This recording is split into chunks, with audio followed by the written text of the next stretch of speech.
You just gotta keep living, man. Livin. Welcome to the Rock Your Life podcast. Discover the tools you need to fulfill the highest, truest expression of yourself. From family and wellness to business and goals, it's time to dream out loud. It's time to rock it. This stuff will rock your world. Rock! And now your host, Chasta. Hi, best friend. How are you? I'm good. Good. I'm already recording, so we're on the record. Okay. So don't say anything. I know. Halfway through, if I'm like, could you cut that out? You gotta. Oh yeah. Oh yeah. Oh God. You know, we've got the cone of trust here, right? We're within the cone of trust. I have editing powers. Thank God this isn't live, because I was joking with you earlier. Like, we have to remember that we're not just Zoom chatting, that this is actually a podcast. We have to be very careful. So I've already done the intro about what an amazing human you are and how much I love you. So stop. I love you. I miss you so much. I know. I miss you too. I do. I think the hardest thing is just knowing that you're, 2 blocks away. I was just going to say that. Like, see you never because of everything that's going on, but we're being safe. We're trying to do the right thing. It just sucks, outside of just the 1 or 2 times going by your house and you happen to be outside, or we do a little social distance bike ride, but yeah, it sucks. It's hard. It really does suck. And I know, a lot of people have taken risks and taken chances with their closest friends and their family and stuff. But we can't really do that. Your mother has been ill during all of this COVID situation. Yeah. So we've had to take this especially carefully, because she can't get sick at all. She can't be around any illness. And obviously Nana Irma is most important. So we've been really taking it incredibly seriously. So even though we live 2 blocks apart, our sons are each other's godson. I know. We're family, we're sisters, but we can't see each other right now. And it's been unbelievably hard. And I just have to tell you, so I wanted to have you on this podcast forever, because a lot of people know, but some people may not know, that we used to host, for God, on and off for 13 years or maybe something like that. That long? Yeah. Wow. Because we started hosting a talk show together back in 2004. Oh, okay. Yeah. If you go from back there, yes. Yeah, we're starting from the beginning.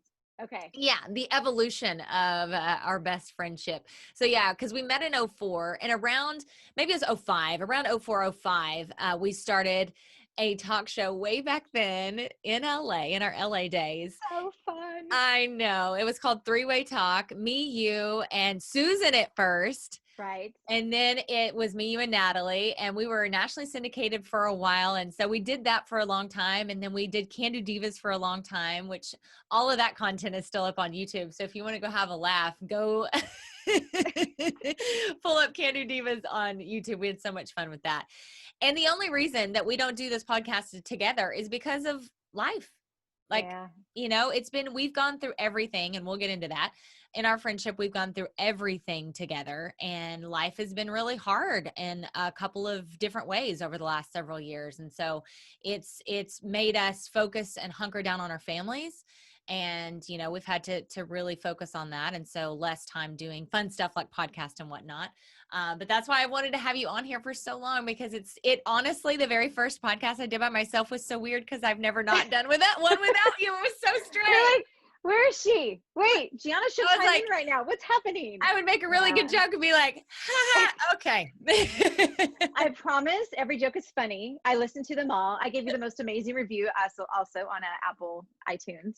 But no, I totally understand. And it's true. It's just life does sort of take control, or, and I got my kids, and I'm sure we'll talk about it at some point, but the struggles to get there. And then with my mom being ill and having her needing me so much, I just, I don't know, I've just put my life on hold to be and care for the ones I love. And that's okay for me. I still miss our Can Do Divas and little things like that. 'Cause that was like my girl time, Chaz. Like, that was when I got to disconnect, have fun, girl talk whatever. I mean, the off the air stuff was even funnier, which I wish sometimes we could put on the air. But yeah, I know it's hard. Life is wonderful, but it's also challenging. It is. But I mean, I think that is the reason that I wanted to talk about our friendship, most importantly, because I listened over the weekend to a podcast on Audible. It's not an ad for Audible, but Mel Robbins, she's one of my favorite writers, favorite speakers, and she is doing a podcast now on Audible. And one of her episodes is about friendship and about long lasting lifetime type friends. But she went through, basically she compares friendships to a tree. So think about a tree, okay? And you have leaves, and you have tons of leaves. You have tons of friends that are like casual encounters, people, acquaintances. They come in your life, no big deal. And they're great people and they love you and you love them, but that's it, right? And they may fall off at some point and it's not the end of the world. Then you have branches, and those are more substantial friends who are there for a significant portion of your life and maybe for a significant reason in your life. Maybe they served a real purpose. And then when that purpose, sort of wrapped up, then they dropped off and fell away. And then you've got the roots, right? And you've got the ones that are always there. And obviously you are my root friendship. Like you're the one that goes deep. Crap. I'm going to start crying. Don't do Shocker. Okay, breaking news, everyone. Shasta, half the time I text message her, and if it's something like sappy, I was like, okay, so hold on, don't cry yet. Don't cry yet. I'm such a sap. You are so funny. I was literally running the other day, and when I was listening to this, and I had to stop because I had this like huge knot in my throat listening to her talk about root friendships, because she was talking about like how, I mean, she really went deep with the metaphor here, but talking about watering the tree and watering the friendships. And she said something interesting that I thought, she was talking about seasons and how these lifelong friendships, they go through seasons. And I can like literally look back over our 16-year friendship and see the seasons. And that's what I wanted to focus on, is like, wow, we have really, I mean, we went through singlehood together. Yes. God love it. Those stories will be limited today, I think. Vegas. Vegas. Sunset Strip. Halloween. We went through stalking boyfriends together. I mean, we really have done it all in our tour buses at concerts. I don't know. Yeah. Yes, tour buses. We've gone through, I mean, truly, we've gone through divorce. We've gone through renovations that lasted a decade. We've gone through pregnancies. We've been in the room for each other whenever we've had our children, and those stories. We've gone through death, my father's death. I mean, we've car accidents, evictions. We were roommates for 5 years. And then we got evicted because of a douchebag that lived next door. But it's amazing how, like, we used to, when we were single women and we had nothing but time on our hands, we would be literally texting and pinging all day, every day. Like, and we lived together, but we would be from room to room. It was a real codependent relationship.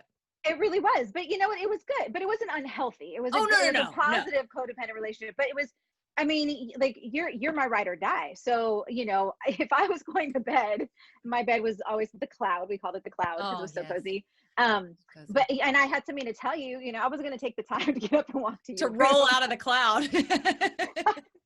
So comfortable in the cloud. I'm like, I'm just going to text her, because I think that's what's so fun about our friendship is we always, it doesn't matter. Like we could go a week without talking. We text all the time though. I mean, there's never non-communication. And if it goes a couple days, it's weird. I'm like, oh shoot, I got to check in with Chaz. Oh, I know.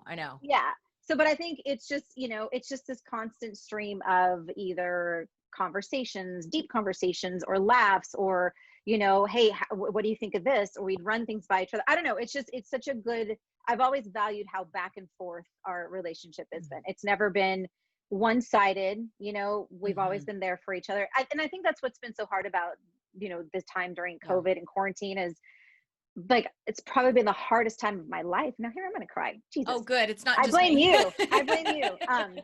And I just, I rely so much on my girlfriends, especially you. And it's been like, it's so hard to not just like run over and cry my eyes out at your house just to vent and let it out, because it's been nuts. So it's like, I don't know. It's definitely, but I feel it still. Do you know what I mean? I still feel the love and I feel the connection, but it's, everything right now makes it harder. But that's what I do love about our friendship. It's always been very, codependent, but very, fair and even. And easy. Easy. Easy. We've been very lucky that we naturally, truly, on our father's graves, very easily get along. We've never had rifts or fights or catty or we're like the sisters that actually really get along very well. And we've been very lucky. I know that's not every friendship doesn't have that. And I count that as one of the biggest blessings of my life. So we've never had those awkward moments. But even if we did, I think it would still be a place where we could come together and go, hey, you know, we're having this moment and we could work it out. I mean, there's been times where we didn't line up. Like, I mean, I very, very clearly remember when you were pregnant and you first had Falcon and I didn't have a kid. Like there were things I just couldn't relate to. Sure. You know what I mean? Just because I wasn't a mom, but I tried very hard, you know what I mean? And I would try to I would at least listen and try to understand or, you know, be with you guys and watch what you would do with him and try to relate to it as much as I could. But you had friends that came into your life that could relate to you better and easier in that time, just because that was the season of life that you're in. But that's what's so important when you have a lifelong relationship and friendship with somebody, that if you hit a season where you're not like completely simpatico, that you don't go, well, that was a branch and that person's gone and moving on. There are a few people in your life that are worth sticking those times out where it may not completely jive. Does that make sense? It totally does. And I think that's the testament to a true friendship. I mean, if you have a friend, like when I had Falcon, you know, it took me very long to get pregnant. Yeah. And, you know, I wanted every single minute with him, like no matter what. And you were the friend who didn't care if I took him, you know, to the house when there was a party. Like you didn't care if we went out to dinner, or you didn't fault me for not being the fun single best friend that was out at the bars or anything like that, even though we were both married at the time. But but you know, still. like, my lifestyle changed and you were right there with me. You know, you never made me feel bad about it. You supported it, and you were anything that you could do, you did with us. Yeah. Which was awesome. Yeah. I mean, it was about being really, you know, understanding, and also just getting that I wasn't in that same place. And at that time, which is weird to say to me now, like to say out loud, is I didn't think I was ever going to be in that place. Like I didn't want a child. I didn't think I was going to have kids. What I never believed that. I know. Every time you said that, and you can say this. I every time I was like, Shasta, that is going to change. That's like, so you're going to true. feel so different at some point. And I knew it. I knew at some point. And then of course, Cody Bear came along, and that was that. And are you kidding me? Like life without him, I can't even imagine.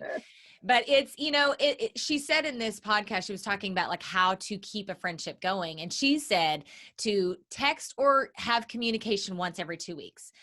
That's not her saying that. That's like scientific. Like if you want to keep a relationship going, to have some sort of connection to that person every 14 days. And I was like, wow, that's interesting. Like if your life's insane, as it is for you, for instance, you know, you could almost make yourself a note or an alarm on your calendar or an alarm on your phone to go check in with friends. And that way you could send out texts like, hey, just thinking of you or whatever. You and I, we do this a lot. So that's not a problem for us. But I could see how it could be a little crazy right now for people, and in getting lost in the day-to-day whatever is happening right now can take over your life, especially if you've got, you know, a lot of kids or a lot of family or whatever, or multiple jobs. And then all of that gets lost, and a month could go by just like that.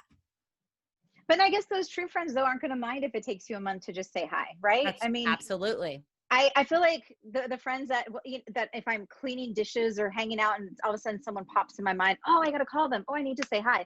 I just kind of sort of do it, you know, as soon as I can think of it at the moment, or when I can, or okay, call them tomorrow, call them tonight when I have a second, even 5 minutes. I don't know if I could do like the scheduled, okay, it is October 13th. I am now going to call my friend from high school who I still want to be connected to, but I don't know. I get it for some people, but I don't know. I feel like it's more, I prefer to have the organic feelings, and I would like that back. I would love that reciprocated. Like if someone's thinking of me, you know, call me. I may not always pick up the phone. Yeah. Well, that's a lot. It's about the root friends versus the branch friends too. Like in my opinion, I know you agree, like I only need a few, you know what I mean? Like, and I'm counting my mom and my husband in my root friends. I think that's okay. You know, I only have a handful of root friends, you know, and then I've got the branch friends. and I love them, but I may not talk to them or see them all the time. And then the leaves are, you know, they come and they go, or maybe they're social media friends. But I actually keep a list of my closest friends. You and I talked about this on a Can Do Diva episode a few years back, and I still have that list on my phone.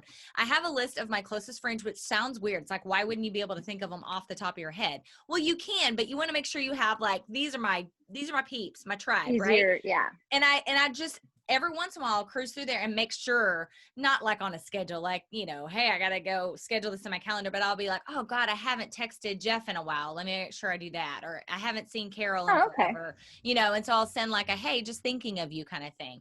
But the truth is like with you and I, when you've got those root friends, right? And maybe there are a few, you can pick up the phone while your kid is screaming and go, hey, just wanted to say I love you. I was thinking about you. I know you have 2 minutes. How many of our conversations go like that? I love the ones when you're just like, yeah, okay, so I'm going to call you back. We clearly have a lot going on right now. My little one is 16 months old, so he is definitely very vocal and very demanding, especially since I'm home all the time working from home. He's like, mommy, mommy, mommy, just 24/7. Right. So yeah, I mean, I think our conversations definitely either lead with child screaming or end with child screaming, or some kid pops on at some point either to ask a question or Falcon's going to want to FaceTime with Cody. Well, that's what usually happens is if we FaceTime, it eventually gets taken over by the kids. I have to lock the door. Yeah. We had to schedule this podcast at a time where we knew that we would both have daycare for children, that we could actually have child-free quiet time, quote unquote, and be able to do this. Because I mean, we used to do our Can Do Diva episodes the same way, and half the time those episodes were just an excuse to hang out. Totally. Because the people in our lives, they would respect the time that we had to do a podcast. And it was like, okay, we can multitask. We can do a podcast because we're both broadcasters and we love to do that. But then also we can have our girly time and talk about whatever. So it was a total such a good plan. Such a good plan. It is a good plan. Maybe we'll get back to that when life, you know, quote unquote, calms down or comes back to normal or whatever it is. But we'll get back to that hopefully. But honestly, I just wanted to love on you a little bit and just tell you thank you for being my root friend. She also referred to that as a 4 a.m. friend. And when she says that, like when she said that phrase at first, I was like, a 4 a.m. friend, that must be somebody you call in the middle of the night if you need something. And she's like, no, most people, if you call them and they're even a casual friend, if it's an emergency, they will come to your aid if they're a decent human. But a 4 a.m. friend is like, I can't sleep. Something is aching in my soul. I need to tell someone about it. Who will answer my phone call? The odds that you have more than 2 or 3 of those people is very low. Yeah. Like, you know what I mean? I mean, that's like, imagine waking up at 4 a.m. and like bawling your eyes out and needing to express yourself. Like that list, I assume, would be small.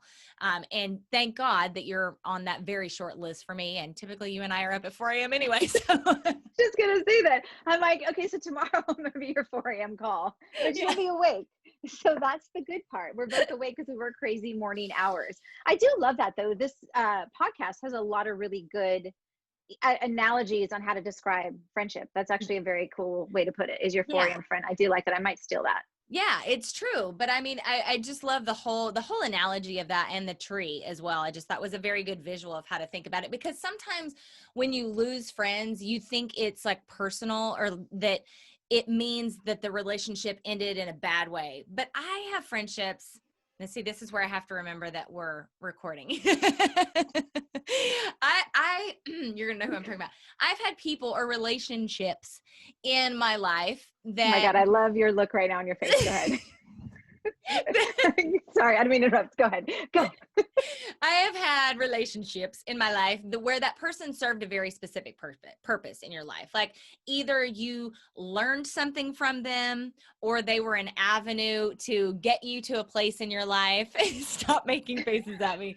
And then they dropped away. Like you got to that place or you learned that lesson from that person or vice versa.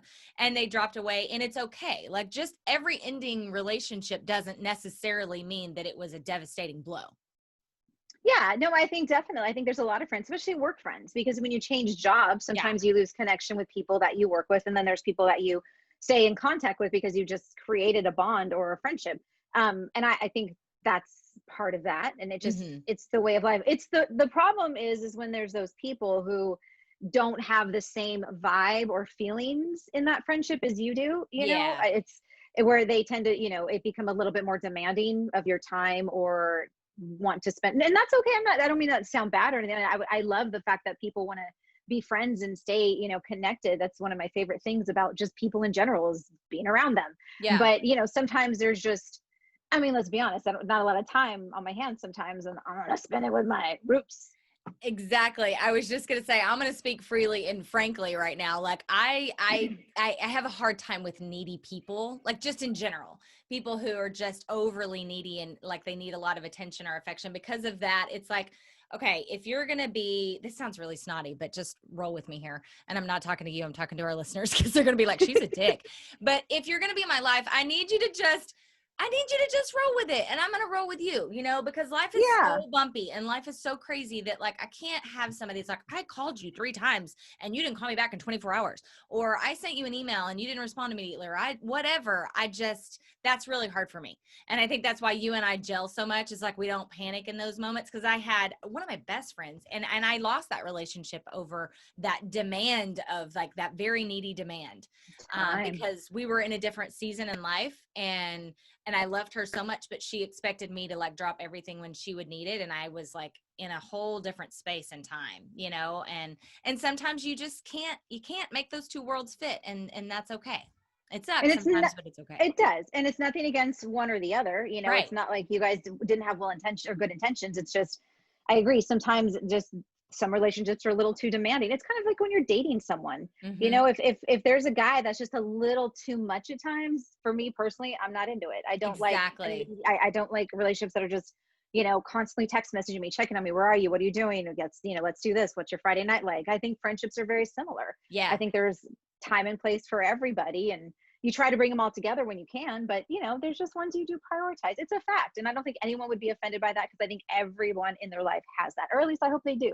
Have their root friends that they can focus on, and then kind of everything else sort of fills in. Right. Exactly. Grows on the tree with the leaves. Yeah. Yeah. Right. We're into that visual. To quote my husband, I love this quote because it's so true. He says this all the time with marriage, that, you know, it's hard, but it shouldn't be that hard. Like people are like, oh, marriage is so hard. You know, people will go on about it. And he always says the same thing. Every time he says it, I like almost finish the sentence because I know what he's coming. It's true. Like, you know, you should work on your relationships. You should work on your friendship. You should put time and love and energy into them, because you love the people on the other side of that relationship. But if it's that much work and it's that hard, you need to step back and take like a 10,000, foot view and go, all right, what's really happening here? And relationships, whether it's love, intimate love, or friendship love, they're all very similar. Very similar. And I think a lot of that is true with quarantine. I think a lot of people have spent so much time together, especially with their relationships. And you're hearing of people, getting divorced, or you're hearing of people reconnecting. Totally. Because they actually have time together. Their lives were so busy together but separate. Now that they were in the same house doing all this crazy stuff together, it's kind of worked itself out. So that's a very good point. Jay makes a very good point. He does. Shouldn't be that hard. It shouldn't be that hard. And we have seen people in the celebrity world and friendships. I've seen people getting divorced because all of a sudden their life went whoop, and it's down to like, here's this little bubble that you're in. I mean, both physically and emotionally, all of it. It's just right here. And sometimes it's too much. There's no escaping. There's no getting away. There's no going on work trips and being apart for long enough. And I've also seen the opposite of that. People who moved in together right at the beginning of COVID. Wow. Like, how crazy is that? And flourished because they had time to really flush out this beautiful relationship with less distraction, maybe. And now they're engaged. Oh, that's cool. So, I mean, cool. I love that. It's cool. It can go any direction. But it was funny when I was thinking of doing this podcast, I was like, all right, this is what I want to talk about, friendships and how to support friendships and have lifelong friendships. And if you put anything in remotely like that in Google, what starts to auto come up is during COVID. It will end with during COVID because people are having a hard time curating their friendships and relationships during COVID. Isn't that so sad? That sucks. That is sad, but I think it's also too, some people really do need that physical connection. I mean, Yeah. I miss giving you a hug. I miss seeing Cody. I miss, going to a show and seeing like Jay's band play, or Right. just, I mean, things like that. I mean, that's, you guys are our family. So it's very hard to not have that, those moments. I feel like we're missing out on a ton of stuff, but I also feel like I can pop up a Zoom call or FaceTime, or I could call you whenever. And even if I leave a message, you'll call me back, or vice versa, or shoot me a text. So I think there are people who really do need that connection. And then maybe it just goes to show you that some people are kind of alone. Yeah. I think if you had to spend quarantine by yourself, if you didn't have a roommate, if you lived alone, I mean, and you didn't have a ton of connections, Yeah. I mean, that's got to be really difficult. That definitely breaks my heart a little bit, because it's tough, Yeah. all that time, solitary by yourself. It's difficult. So Yeah. Jay said something the other day to me that he so nailed me. He's like, I feel like you're one of the only people I know that's thriving during COVID because because I'm a den animal. I'm a Cancer. I like to be in my little hole and, little space. peek out. I'm an introvert. People don't believe me. My mom has even argued me with this. I've taken psychological tests online. I'm an introvert. I'm an extroverted introvert, though, because of the job that we have, being both broadcasters. We get to express ourselves on the radio and on TV, and we get all of that, dancing monkey fun stuff out. But then I like to, in my home, I like to be in my hole and be with my closest. And while, of course, I miss hugging my closest friends and family, you guys, and I miss having, a lot of those moments, I also don't really mind being in my little cave with my closest. And he's right. I am thriving in that way because we have all this family time, and we get to go on these hikes and all of these bike rides and have these intimate conversations and fire pit moments and stuff that I personally live for. That I'm quality time. That's my love language, right? So I'm living in my best life over here, which is, it sounds kind of shitty to even say that because some people are struggling so much in the opposite way. And I'm blessed to be able to say that because I'm not doing what you just said. I'm not living my life by myself. It might be a completely different experience if I were in this home alone. And you don't need to qualify by saying that might sound shitty to say. It's your life. It's what you experience and what you do. And there is, you have the biggest heart. You're incredibly compassionate. And I'm sure if there was anyone who needed anything, you'll be right there for them. But this is your life. And and if it's working out and you're thriving and you're doing okay, that's great. Yeah. You know what I mean? I think the whole point is we all want to get to a point where we're back to have some sense of normalcy, or at least making the best of our situation. Mm-hmm. And granted, there are people who are dealing with horrible things right now, and our heart and our prayers are there for them. Mm-hmm. But you have to do what's best within your life too. You have to consider your husband, your child, your life, your job. You have to make your rent, your house payment, all that stuff. So it's not, I don't know. I think everyone's situation is totally different, and you make the best of what you have, which is a great quality. Yeah. I think that's good. Well, and it actually, you may have nailed it there. It also aligns with the fact that I'm always looking for the silver lining. That's just my nature. I'm always looking for the positive, spin. So my big positive spin right now has been well, I'm only having one child. So I think, you never know. So I'm going to get what? I'm only having one child. So we think. The good Lord, remember, the good Lord gave me Cody. So out of nowhere, remember? So I'm just saying, I'm not planning on having another child, but if it came upon me, who knows? This is so vague. I don't know. We're talking about this afterwards. Is there something you should be telling me? God, no. This is so vague. Okay, because I'm all about being vulnerable and open and honest on this podcast. This month I did have a scare. It was a big scare, take the test scare. And so Jay and I, of course, we were only planning to have Cody, but we had to have that big talk of oh, good. Just in case. Just in case, we know we would keep it. That was never in question, but it was more of can we mentally get back in that zone? The no sleep. I'm speaking to you who just are going through this still. Diapers, not as much sleep, no energy and all that. So we kind of had a funny conversation over the weekend. It's oh boy, all right, are we ready to do this again? Well, should I save my baby stuff? I mean, no. In theory, no, but God has a sense of humor, so you never know.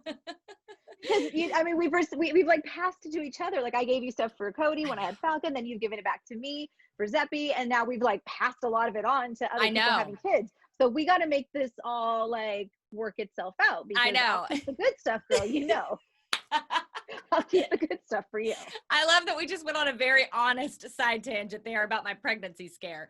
Yeah, there was a moment where I was like, oh dear God, I'm gonna have to call Gianna and tell her to like hold the crib, and like, oh dear God, I was like panic, flop sweating, what's gonna happen? But we're not. The best part of that, you would be panicking, and my response would be, oh, you would be thrilled. Are you kidding? You'd be like, be over the moon. oh my God, planning everything. I mean, it would be, yeah. Oh geez. And thankfully so. But my point to all that, circling back, I'm circumventing, was that, you know, if I only have one kid, you know, I'm only going to have one 4-year-old and I'm only going to have one 5-year-old. Like these moments are isolated. So my positive spin to being home so much with all of the COVID restrictions is that I get to spend more time with this kid than I ever would have normally. Totally. You know, and he really still loves me. As he gets older, you know, and as a teen, he may not want to be around me as much. So right now I'm soaking up all this kisses and huggies and mommy, you know, all of that. Oh, it's my favorite so thing. Wonderful. Oh God, I live. I it's funny because I mean, I love my career. I love what I do for a living, but I swear to God, like the happiest time and my happy place is literally just hanging out with my boys. What kills me too is like, even when they're being little shits, I'm still like, God, you're such an a-hole right now, but I love you. Totally. More than the moon, the world, everything. Like, just adore your pants off. Yes, I know. It's just, even when they're being butt heads, it's like, God, you're such a stinker, but I love you, and thank God you're so cute. You know? I know, but it's true. It's true. When you become a parent, it definitely changes your world and your perspective. And I will agree with you. Having Zeppelin, and with COVID starting around, February, March, just being home all the time, I've had so much time with him. Yeah. And I did have a lot of time with Falcon too, but there were times where I worked split shifts, where I worked the morning at the TV station, the afternoon at the radio station, and it just got overwhelming. And I, would check myself like, okay, I'm missing out on some very valuable time with my child. Yeah. And that's when I'm like, okay, scale back, take a break, take a breath.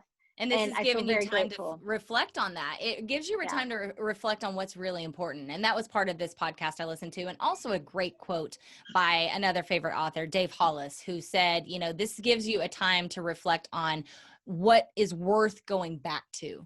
When life goes back to normal, whatever that is, what is worth going back to and who is worth going back to. Maybe you had toxic friendships or toxic relationships in your life, and you've had a bit of time to separate from them for all of these reasons. And now you get a chance almost to go, is that something that I want in my life again? And in all of this space and time could maybe help you in separating it if you needed to, and I thought that was an interesting way to spin this whole thing and look at it as well. Kind of a different. Well, I know he's needing to look at some stuff lately. Yeah. And he is one of those people that we were talking about that's getting divorced. So he's having a lot of reflective time. Good life lesson there. Good advice. Right. Some things are toxic. And I think, I am totally speculating. Now we're getting into gossip territory, but I think that is one relationship where they went from being so busy, so crazy, trips for work, like, I don't even know, 80% of the year or something insane like that. Crazy. To being in that house, just the two of them with 4 kids all the time, nonstop. And that's a huge shift. That's a huge shift for anybody.